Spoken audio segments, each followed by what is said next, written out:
প্রিয় বন্ধুরা, দেখতে দেখতে বছর শেষ, হাতে গুনে মাত্র আর একটা দিন বাকি। কালকে 31শে ডিসেম্বর, পরের দিন থেকেই 2024 সাল শুরু। জানুয়ারি মাসে আমরা অনেক ফোন লঞ্চ দেখতে পাবো। আর 4 তারিখে লঞ্চ হয়ে যাচ্ছে রেডমি নোট 13 সিরিজের প্রত্যেকটা ফোন। আর সবচেয়ে কম দামের মধ্যে বিক্রি হবে রেডমি নোট 13 5G। আচ্ছা, প্রত্যেকটা ফোন কিন্তু চাইনিজ মার্কেটে বহুকাল আগেই লঞ্চ হয়ে গেছে। চাইনিজ মার্কেটে যে রেডমি নোট 13 5Gটা লঞ্চ হয়েছিল না, সেই ফোনটা একই স্পেসিফিকেশন দিয়ে কিন্তু ইন্ডিয়াতে বা বাংলাদেশে কিন্তু আসছে না, একটু চেঞ্জ হচ্ছে। কি চেঞ্জ হচ্ছে এই ভিডিওতে বলবো, আর কি দামে ইন্ডিয়াতে অ্যাকচুয়ালি লঞ্চ হচ্ছে, আর বাংলাদেশ মার্কেটে এর কত দাম হতে পারে, actually value for money allrounder phone হবে কি হবে না, বা বাংলাদেশে জাতীয় ফোনের আখ্যা পাবে কি পাবে না ওই দামের মধ্যে, সমস্ত কিছু বিস্তারিত আলোচনা করবো। অবশ্যই ভিডিওটা লাইক করে শেষ পর্যন্ত দেখুন, আর কোথাও গিয়ে যদি ভালো লাগে তাহলে অবশ্যই সাবস্ক্রাইব করে যাবেন। যদি একটু দয়া দেখাতে পারেন, ভিক্ষা চাইছি না, যদি ভালো লাগে তাহলে অবশ্যই সাবস্ক্রাইব করে নোটিফিকেশন প্রেস করে অল করে দেবেন। দেখুন বন্ধুরা, রেডমি নোট 13 5G তো আছেই, কিন্তু আগে ডিসপ্লে সেকশনটা একটু ঘুরে দেখতে হবে। ডিসপ্লেতে আমরা 6.67 ইঞ্চির অ্যামোলেড প্যানেল পেয়ে যাচ্ছি, আর বেজেল কিন্তু প্রচন্ড এখানে থিন হয়ে যাচ্ছে। আর যেই বাজেট রেঞ্জের মধ্যে এই ফোনটাকে লঞ্চ করা হচ্ছে, যেই রেঞ্জে, সেই রেঞ্জের মধ্যে অ্যাকচুয়ালি আপনারা best of the best display পেতে চলেছেন। 120 হার্টজের এখানে রিফ্রেশ রেট রয়েছে, কিন্তু ইন ডিসপ্লে ফিঙ্গারপ্রিন্ট সেন্সর আপনারা পাবেন না, ওইটা রাইট সাইডে ফিজিক্যাল হিসেবেই কিন্তু থাকছে। আর এখানে আমরা পলিকার্বনেটের বিল্ড কোয়ালিটি পাবো, ইনবক্সি টাইপের বিল্ড কোয়ালিটি থাকছে, কিন্তু ফ্রন্ট সেকশনে কর্নিং গরিলা গ্লাসের 5 এর প্রোটেকশন অবশ্যই থাকছে। আর বিল্ড কোয়ালিটি যথেষ্ট শক্তপোক্ত পলিকার্বনেট হলে কি হবে। আর ব্যাক সেকশনে 3টে ক্যামেরা থাকছে। চাইনিজ ভ্যারিয়েন্টে 2টো ছিল, আল্ট্রা ওয়াইড ছিল না, আর ইন্ডিয়াতে এখানে কিন্তু আল্ট্রা ওয়াইড ক্যামেরা সংযোজন করা হয়েছে। মেন ক্যামেরা হিসেবে থাকছে 108 মেগাপিক্সেলের স্যামসাং এর সেন্সর, তার পাশাপাশি 8 মেগাপিক্সেলের আল্ট্রা ওয়াইড ক্যামেরা, এবং 2 মেগাপিক্সেল যেটা আমি বলি কোনো কাজের নয়, অ্যাকচুয়ালি কোনো কাজেরই না, ওই 2 মেগাপিক্সেলের যেটা ম্যাক্রো ক্যামেরা। আর ফ্রন্টে পাচ্ছেন 16 মেগাপিক্সেলের সেন্টার পাঞ্চহোল হিসেবে সেলফি ক্যামেরা। এটা স্যামসাং নয় যে ওখানে ইউড্রপ নচ দিয়ে দেবে এই 2024-এ এসে। যাই হোক, একটু মজা করলাম, স্যামসাংও ভালো কাজ করে, সফটওয়্যারের দিক থেকে তারা এগিয়ে রয়েছে। যাই হোক, আর এই ক্যামেরা দুটোতে আপনারা ফ্রন্ট সেকশন এবং ব্যাক সেকশনে আপনারা ফুল এইচডিতে ম্যাক্সিমাম ভিডিও রেকর্ডিং করতে পারবেন।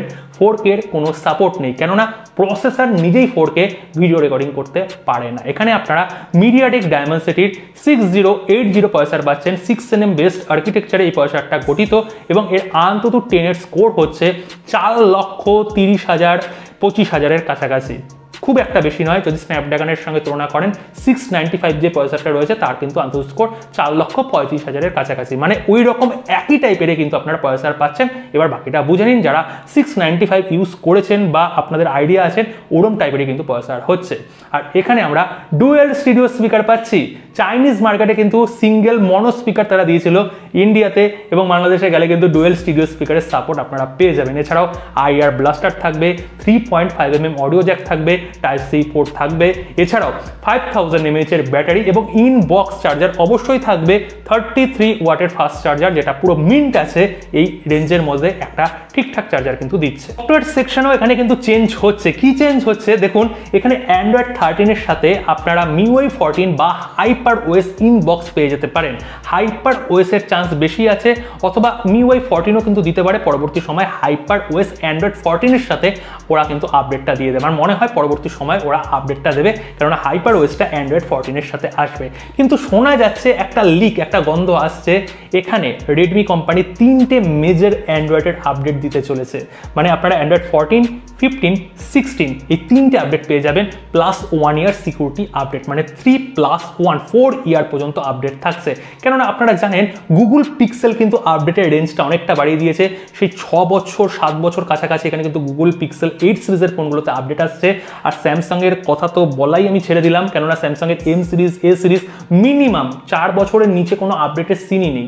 4 বছর 6 বছর এরকম কিন্তু তারা ফ্ল্যাগশিপ লেভেলে আরও ভালো তারা আপডেট দেবেন। পরবর্তী সময়ে 2024 সালে যে S24 সিরিজ লঞ্চ হবে, সেখানে হয়তো আপডেটের শিডিউলটা গুগল পিক্সেলের মতন তারা এক্সটেন্ড করে নিয়ে যাবে। সুতরাং চাইনিজ ব্র্যান্ডগুলো কেন পিছিয়ে থাকবে, তারাও কিন্তু 1 ইয়ার এক্সটেন্ড করে প্রত্যেকটা ব্র্যান্ডই আপকামিং ডেটে যখন ফোন লঞ্চ করবে না, একটু বাড়িয়েই লঞ্চ করবে। যাই হোক, আপনারা নিশ্চয়ই অপেক্ষা করে রয়েছেন দাম কত হতে যাচ্ছে। দেখুন, দুটো ভ্যারিয়েন্ট ইন্ডিয়াতে লঞ্চ হচ্ছে। 6GB র্যাম সঙ্গে 128GB সাপোর্ট থাকছে। 6GB র্যামটা থাকছে LPDDR4X এর ভ্যারিয়েন্ট থাকছে এবং UFS 2.2 ইন্টারনাল ভ্যারিয়েন্ট আপনারা পাচ্ছেন। সঙ্গে এখানে 8GB র্যামের একটা সুবিধা থাকছে, 128GB ইন্টারনালের সুবিধা থাকছে, আর হাইব্রিড সিম স্লট থাকছে। একটা সিম, একটা মেমোরি কার্ড বা দুটো সিম আপনারা ব্যবহার করতে পারবেন। এবং যেটা বেস ভ্যারিয়েন্ট 6GB, তার প্রাইস ইন্ডিয়াতে ধরা হচ্ছে 16 থেকে 17,000 ইন্ডিয়ান কারেন্সিতে এই প্রাইসে লঞ্চ হবে এবং অফার দিয়ে হয়তো 14,999 মানে আন্ডার 15,000 এই প্রাইসের মধ্যে রেডমি করার চেষ্টা করবে।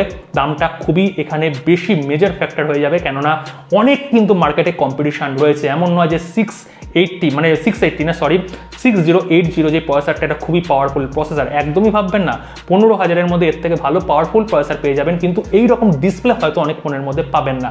সুতরাং ডিসপ্লের দিক থেকে হয়তো এই ফোনটা এগিয়ে যাবে, প্রসেসরের দিক থেকে, পারফরমেন্সের দিক থেকে একটু পিছিয়ে যাবে, ওভারঅল হয়তো এগিয়ে যাবে, কোনো ফ্যাক্টরে ভালো এগিয়ে যাবে, কোনো ফ্যাক্টরে পিছিয়ে যাবে, এই রকম একটা কন্ডিশনে থাকবে। সুতরাং দামটা ফ্যাক্টর হতে চলেছে। আশা করি 15 থেকে 16 এই রেঞ্জের মধ্যেই তারা ইন্ডিয়াতে এই ফোনটাকে লঞ্চ করবে।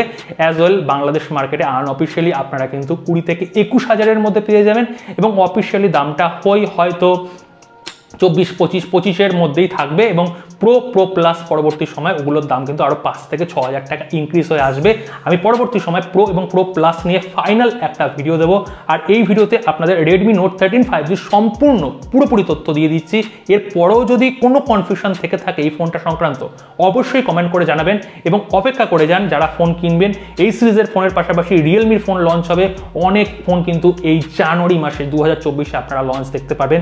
যারা ফোন কিনতে চলেছেন এই মুহূর্তে অপেক্ষা করুন, এই মাসের জন্য অপেক্ষা করে যাচ্ছেন, জানুয়ারি মাসের জন্য অনেক ফোন দেখতে পাবেন, তারপরে বিবেচনা করে একটা ফাইনাল ফোন কিনবেন। থেকে চাইবো 2024 সাল সকলের ভালো কাটুক এবং আমাকেও ভালো রাখতে দিন। আপনারা যদি ভালোবেসে ভিডিও দেখেন, সাবস্ক্রাইব করেন, তাহলে আমিও ভালো থাকবো। সাবস্ক্রাইব করে দেবেন। দেখা হচ্ছে কালকে আরেক নতুন ভিডিওর সাথে। সকলে ভালো থাকবেন, সুস্থ থাকবেন।